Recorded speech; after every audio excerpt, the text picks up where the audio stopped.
Hey, happy Thanksgiving all. So, Dustin, this is a response to your video about how cute I am when I'm wrong.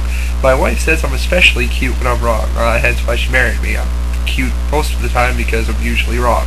But don't let her fool you. I actually always have the last word in every argument, which is, yes, honey. So you bring up some interesting questions about zero tolerance. I really wish you made this video first because it's actually a really interesting conversation. You say that in any zero tolerance environment, regardless, it always comes down to a judgment call, which I ask, how would that be a zero tolerance policy if they tolerate it in the slightest? That would be a tolerance policy. It wouldn't be a zero tolerance policy, if you get what I'm saying. It also brings up an interesting question, I feel, about whether or not HR can override an employee's view of what's intolerant.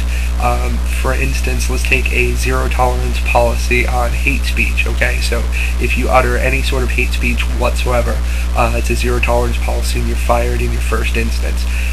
Let's say, for instance, you or I are working in a office environment and we're working with the Jehovah's Witness. And the Jehovah's Witness comes up to us and says, I don't approve of what you do in your videos. I think that you're an apostate. Now, you and I both know that apostate is technically a hate speech term for people who leave the religion and speak out against it. You and I both know this. We both agree that in a Jehovah's Witness term, in an ex-Jehovah's Witness term, you and I would both agree that this would technically be considered hate speech. It's the same as racial slur. Now, if we went to HR and said, look, this Jehovah's Witness just called me apostate, I feel that that's a hate speech due to our shared past and our similar circumstances. I understand the meaning behind it. She knows the construed meaning behind it. I feel that that's hate speech. Do you feel that HR would be completely justified in telling you that, no, you're wrong, it's not hate speech, even though you construed it as hate speech, even though there's a history behind this term for you and this other person? We're not going to consider it hate speech. We're just going to talk to her and tell her not to say it again in front of you. Would you be offended that they're going back on their own zero tolerance policy in a situation like this? Similar thing would be with a Scientologist. People who leave Scientology are referred to by Scientologists as WOGs. So if someone was part of Anonymous and they had their V for Vendetta mask on their desk or something like that, and a Scientologist went up to a former Scientologist and said, I don't approve of you having that mask on your desk, you WOG. And that ex-Scientologist goes to HR and says, they called me a WOG. We both know that that's hate speech.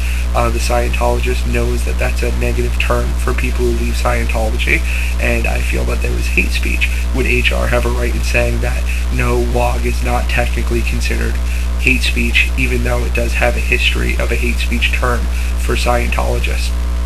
To a lesser extent, if someone ends up dropping the N-word because they're telling a story, or if they're quoting lyrics or something like that, if a black person goes to HR and says that they were quoting lyrics and they said this really offensive word that I consider hate speech, and HR says, well, you know, they were just quoting lyrics, so it's not technically hate speech, does HR have the right to do that?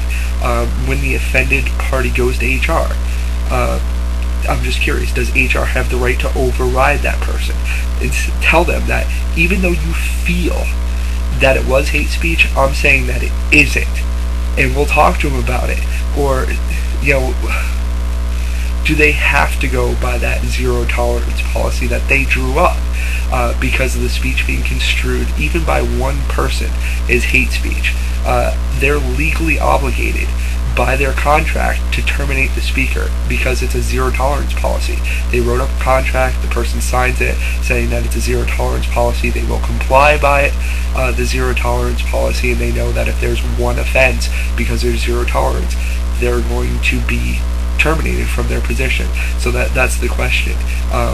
Can HR tell someone that they don't have the right to be offended by a certain word, and they don't have the right to consider something hate speech, even if the HR person is blissfully ignorant?